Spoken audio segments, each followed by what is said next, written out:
Pangatlong biktima na ito sa lugar na ito. Pareho ang estilo ng pagpatay. Sa palagay mo ba isang tao lang ang may gawa nito, Chester? Masyadong maaga pa para malaman natin, Aiden.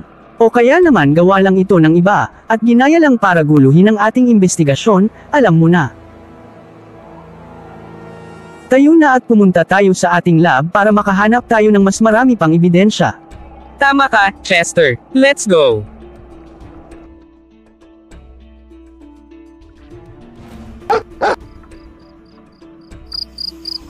Amang Diyos, pakiusap, ingatan mo ang aking anak na si Chester. Bigyan niyo po siya ng karunungan at kalakasan upang maramdaman niya ang mga espiritu na nasa kanyang paligid at para malaman niya ang mga gawa ng kaaway. Paligiran niyo po siya ng bakod ng protection sa kanyang paligid sa pangalan ni Jesus. Amen. Oh, siya na siguro yan. Oh, Mom, bakit gising ka pa? Alam mo naman ako, anak. Hindi ako makakatulog kapag wala ka pa sa bahay. Mother, matanda na ako at hindi na ako bata. Huwag mo akong tretuhin na parang baby. Ano bang palaging sinasabi ng lolo mo? Kahit na gaano ka pa katanda, ikaw pa rin ang baby boy namin.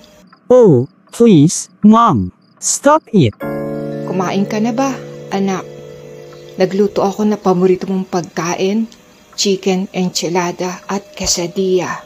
Wow, busog na ako, Mom. Makakatanggi ba ako sa masarap mong luto? Let's go, Mom.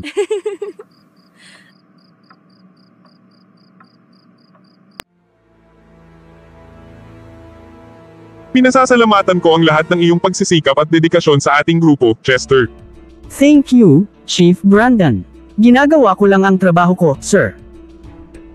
Ikaw din, Aidan. Kayong dalawa ni Chester ay asset sa ating grupo. Gusto kong ipaalam sa inyong dalawa na proud ako sa inyo. Makakaasa kayo sa amin, sir. Chester, pumunta ka muna at kausapin mo ang lab team. Then pumunta ka sa fiscal office at ibigay mo ang mga dokumento sa prosecutor. I'm on it, sir. Hey, Chester. Alam ko na busy ka. Kung gusto mo ako na ang magdadala ng document sa prosecutor's office para sa iyo. It's okay, Aiden. Ako na ang gagawa nito. Seryoso ako, Chester. Kikitain ko kasi yung informer natin ngayon. At madadaanan ko yung opisina ni Prosecutor John. Sure ka ba, Aiden? Ayokong makaabala sa'yo. Okay lang talaga, partner. Thank you, Aiden. May utang ako sa'yo. Well, may nakalimutan pala akong itanong kay Chief Brandon. Talk to you later. Sure. Ako ang bahala sa'yo, partner.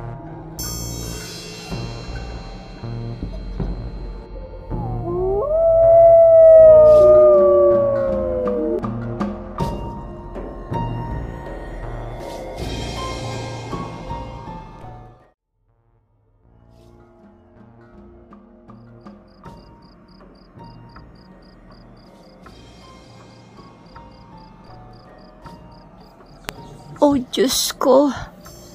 Anong ibig sabihin ng panaginip na yun? Meron bang lihim? Nakaaway si Chester?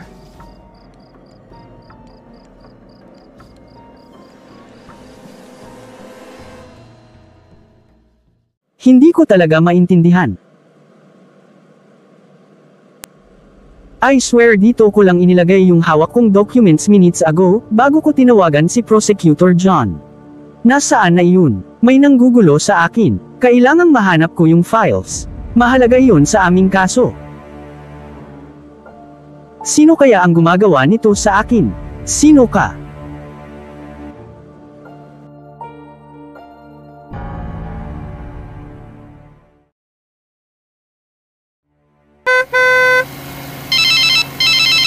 Oh, hello there, Prosecutor John.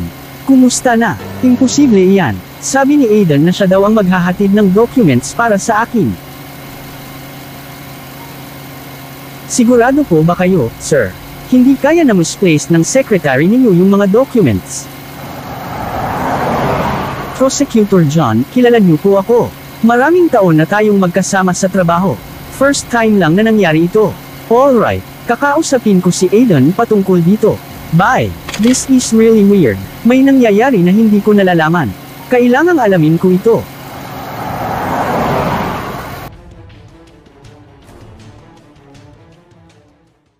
Natutuwa ako at nagkita tayo, Julia.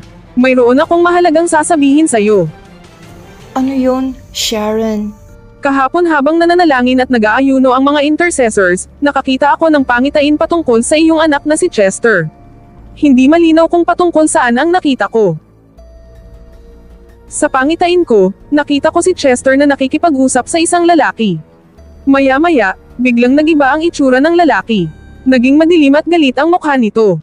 Iba rin ang kanyang dila. May dalawang maliliit na ahas ang dila niya. Habang siya ay nagsasalita ay may lumalabas na lason mula dito. Naisip ko lang na sabihin ito sa iyo para bigyan ka ng babala, at sa ganun, makapanalangin ka rin laban dito.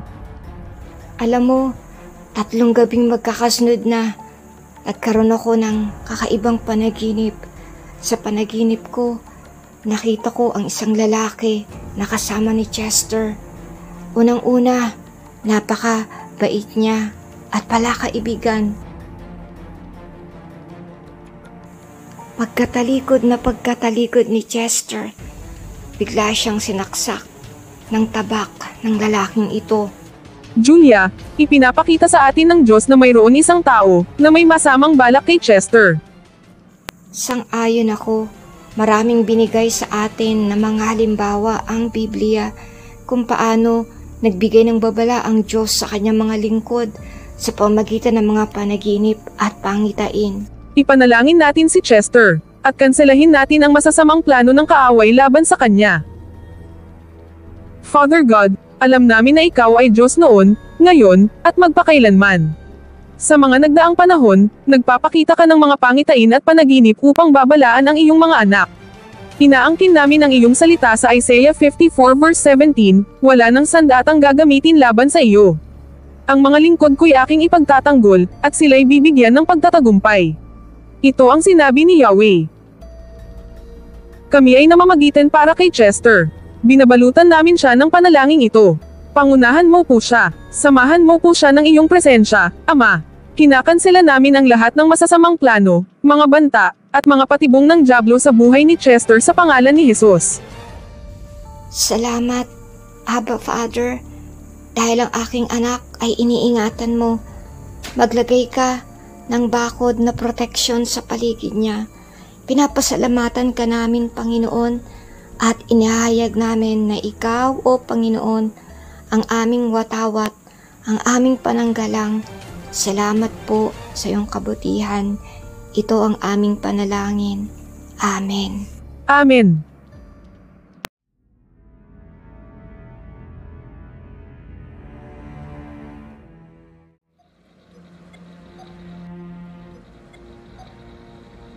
Hoy, Aiden, pwede ba kitang makausap sandali? Sure. Patungkol saan, Chester? Naalala mo ba yung sinabi mo kahapon? Sabi mo sa akin na ikaw na lang ang magdadala ng mga documents kay Prosecutor John para sa akin. Well, wala siyang natanggap. Oh man, nakalimutan ko palang idaan yung mga documents, Chester.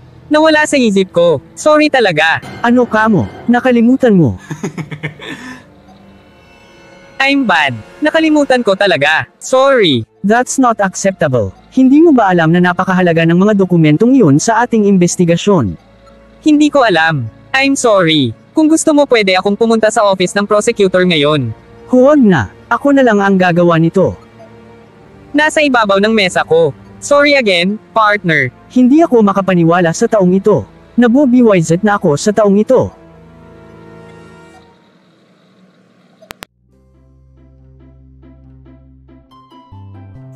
Merry Christmas, Paul. Merry Christmas, to Aunt Julia. Merry Christmas, Aunt Julia. Same to you, Jeremiah. Merry Christmas to you, Aunt Julia. Kumusta na si Uncle Chester? Oh, Merry Christmas sa'yo, Rachel. Look at you. Ang ganda-ganda mo. Mabuti naman si Chester. Mabuti naman. Sige po, ang youth ang in charge sa mga games. Baka hinahanap na nila ako. Sige po, Tita Julia. Talk to you later. See you, Rachel. Andito ka pala. Merry Christmas, Julia.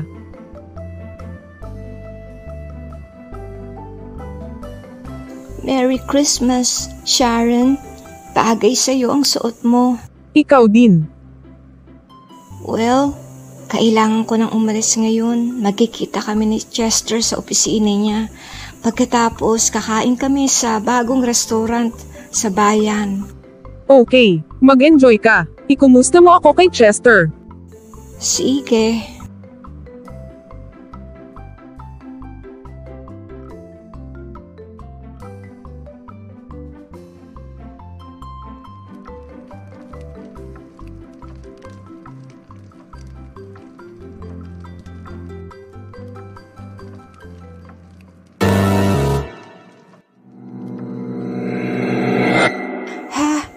Nananaginip pa ako. Nakakita ako ng demonyo. Mom, nandito ka na pala. I hope you're hungry. Magugustuhan mo itong bagong Italian restaurant na pupuntahan natin. I'm telling you. Anong problema, Mom? Bakit ganyan ang mukha mo? Wala. Sasabihin ko sa'yo mamaya. Halika na.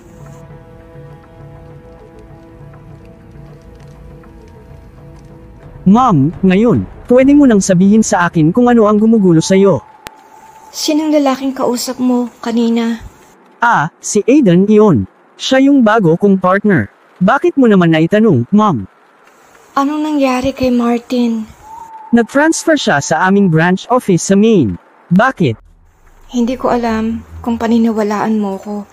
Pero kanina, habang kausap mo siya, biglang nagbago ang mukha niya. Nakakita ako ng isang bagay. Nagbago ang mukha ni Aiden. Hindi ko alam kung paano sabihin sa'yo ito. Naging ano? Sabihin mo na, Mom. Naging demonyo. Nakita ko ang demonyo, Chester. Meron akong kakaibang pakiramdam patungkol sa lalaking yun. Wow! Naniniwala ako sa'yo, Mom. Nararamdaman ko rin na may kakaiba sa taong iyan. Hindi ko lang masabi kung ano. Mag-iingat ka, anak. Lagi akong nanaginip patungkol sa isang lalaki na may masamang banta laban sa iyo. Kahit na si Sharon, yung namumuno sa intercessory prayer group sa ating church, nakakita siya ng pangitain patungkol sa lalaki na may lumalabas sa kanyang bibig ng mga kasinungalingan. Kaya, ano man ang gawin mo, maging tiyak ka na lagi kang nananalangin.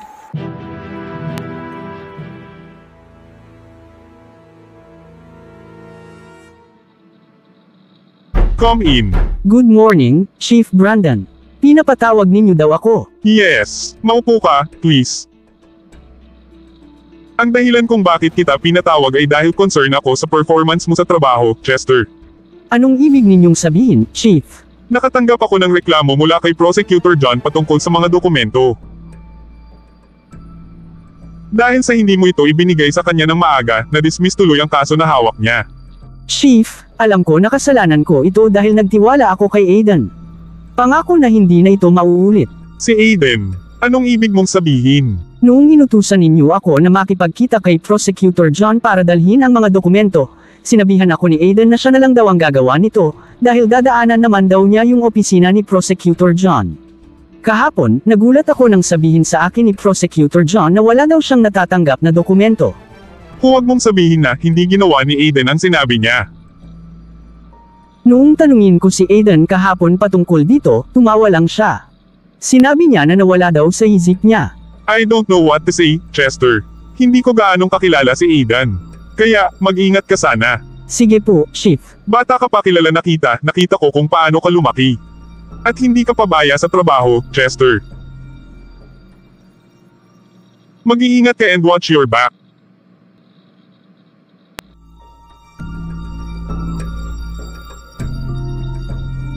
This is so weird. Nasaan sila? Bakit walang katao-tao dito? Nasa tamang lugar ba ako? Tatawagan ko nga si Chief Brandon.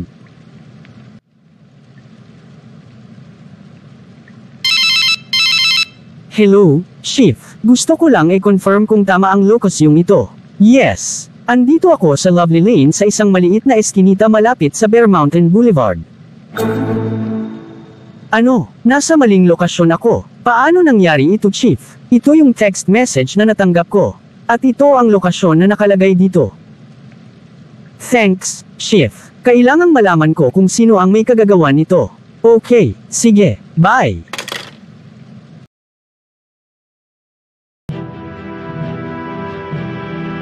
Thank you so much, officer. You're welcome. Saan ka nanggaling, partner? Marami kang na-miss ngayong gabi. Tell me about it. Meron kasing isang clown na sinadyang ipadala sa akin yung maling lokasyon. Ha? Ano? Sino kaya ang gagawa noon? Huwag na huwag magpapahuli sa akin ang taong iyon. Hindi ko alam kung anong gagawin ko sa kanya. Malaman ko lang kung sino ang nasa likod nito, pagbabayaran ko siya ng mahal.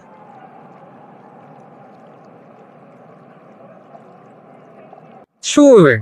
Kung mahuhuli mo kung sino ang may gawa nito. Duda ako. Well, good luck na lang sa'yo, pal. Salamat sa pagdating mo, Mambo. Kapatid kita sa ibang nanay, my man. Kagalakan kong paglingkuran ka. That's what I love about you, bro. Huwag na tayong magpaligoy-ligoy pa. Anong kailangan mo sa akin? Simple. Gusto ko na tawagan mo si Chester at bigyan mo siya ng maling impormasyon. Titriplehin ko ang bayad ko sa'yo kapag nagawa mo ito ng tama. Bakit gusto mong gawin ko iyon kay Chester? Di ba partner mo siya? Hindi kita maintindihan. Naiinis ako sa taong iyon. Lalo na kapag nagtuturo siya ng Bible study sa aming opisina. I can't stand him.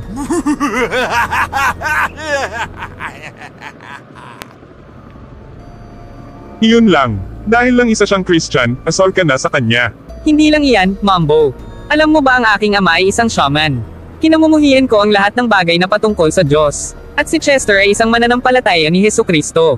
Siya ay aking kaaway. Kailangang sirain ko ang kanyang pagkatao para wala nang maniwala sa kanya. Bakit ako? Dahil ikaw ay isang police informer. Maniniwala sa'yo si Chester. Basta bigyan mo lang siya ng mga maling impormasyon para masira ang reputasyon niya. Sige, consider it done, brother. Ipapadala ko agad yung bayad ngayong gabi. Alright, see you. Gusto kong makita kung gaano ka kagaling, Chester. Babagsak ka, Chester. At sa akin ang huling halakhak.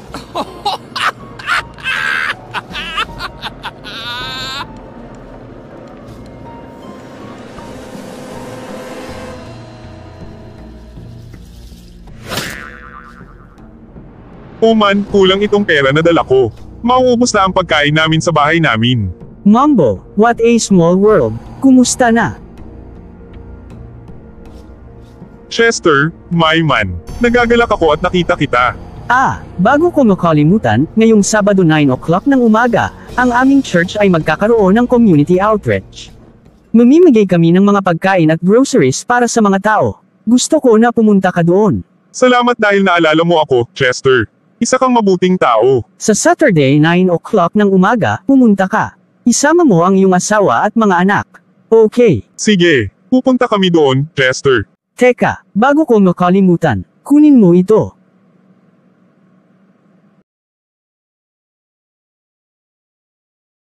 Sige na, kunin mo na. Bumili ka ng pagkain para sa pamilya mo. Salamat ng marami, Chester.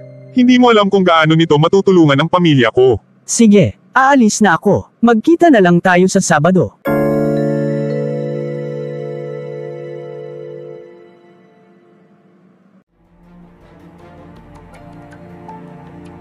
Bakit gusto mo akong makita, Mambo?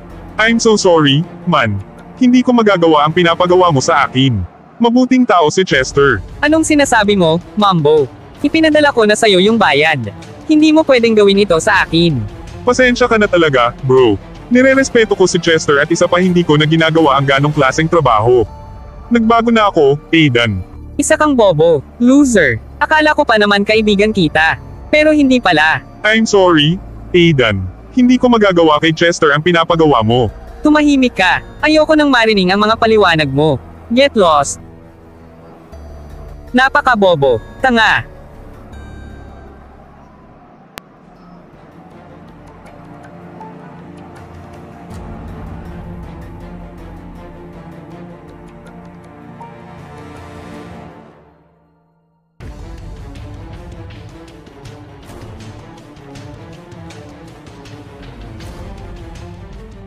Kaya bilang mga special agents, kailangan natin ang proteksyon at pag-iingat ng Diyos sa ating buhay. Amen. Lalo na araw-araw tayong humaharap sa mga mapanganib na tao. At kailangan natin ang paggabay at karunungan ng Diyos. Sa pagtatapos, guys, humayo kayong lahat, at naway sumama sa inyo ang presensya ng Diyos.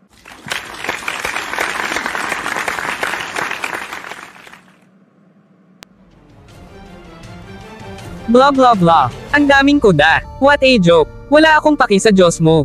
Kailangan gawin ko na ang aking pinaplano. That's a good sermon, Chester. Thanks, sir. Excuse me, sir. Sasagutin ko lang ang phone ko. All right. Hello, ito nga si Chester. Ano ang maitutulong ko sa inyo? Hello, ito ba si Special Agent Chester? May nangyayaring riot ngayon sa may lumang bodega. Pumunta ka sa 28th Street Blue Boulevard. Bilasan mo. Salamat sa impormasyon mo. Maaari bang malaman kung sino ito? Hello, that is so weird. Yes, lifesaver talaga itong voice changer app ko. Hindi malalaman ni Chester na ako yung tumawag sa kanya.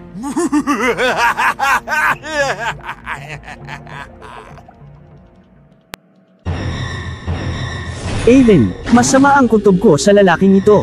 Siya kaya yung tumawag sa akin. Hindi, wala naman siyang dahilan para sirain ako. Bigla kong naalala yung mga payo ni na mom at dad noong bata pa ako. Na kapag wala akong kapayapaan sa puso ko, hindi ito galing sa Diyos. Ang bigat ng pakiramdam ko.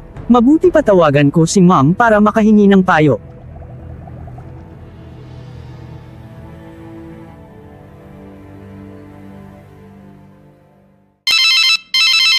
Hello, mom. Tatawagan na sana kita. Anong meron? Chester, anak, kaninang umaga pa kita ipinapanalangin. Ang bigat ng pakiramdam ko kanina pang umaga. Parang may masamang mangyayari. Ano nga uli ang pangalan ng bago mong partner? Si Aiden. Bakit, mom? Paulit-ulit kong nakikita ang mukha niya. Humahalakhak siya. At mukhang may masama siyang binabalak laban sa iyo. Inilagay ng Diyos sa puso ko na ipanalangin kita, anak. Kakaiba iyan, mom. Hindi ko maipaliwanag pero inilagay ng Diyos sa isip ko na huwag pumunta sa lumang bodega dahil ito isang patibong lang. Bodega? Anong bodega ang sinasabi mo? Nakatanggap ako ng tawag mula sa di kilalang tao. Sinabi ng tumawag na pumunta daw ako sa lumang bodega para patigilan ang riot. Pero, ewan ko, mom. Wala akong kapayapaan ng isip. Huwag kang pupunta doon. Anak, ibang pakiramdam ko patungkol dyan. Meron ba sa opisina ninyo na marunong mag-trace kung saan ang galing yung tawag kanina? Ang galing mo, mom. Bakit hindi ko naisip agad iyan? Pwedeng tingnan ng aming security team ang computer at pwede rin nilang i-trace ang IP address ng mga incoming at outgoing calls. Salamat, mom. I love you. I love you too, son. Bye.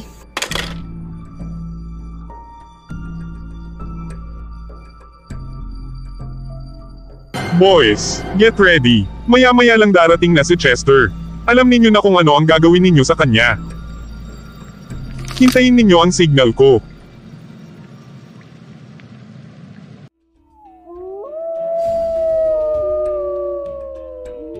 Pwede akong manood dito. Ang galing talaga ng customs ko, maaasahan. Goodbye, Chester. Hindi ito personal, trabaho lang. Si Chester na iyon. Bugbugin siya. Beat him. Bugbugin siya. No, ako ito, si Aiden. Hindi ako si Chester. No. Lagot ka sa akin, Chester. Dalhin siya.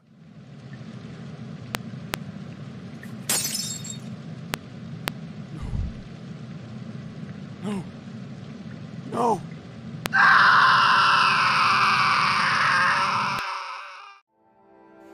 Youth on the Rock. Jesus is the rock. For young people and old alike. Please like, share, and subscribe to our channel.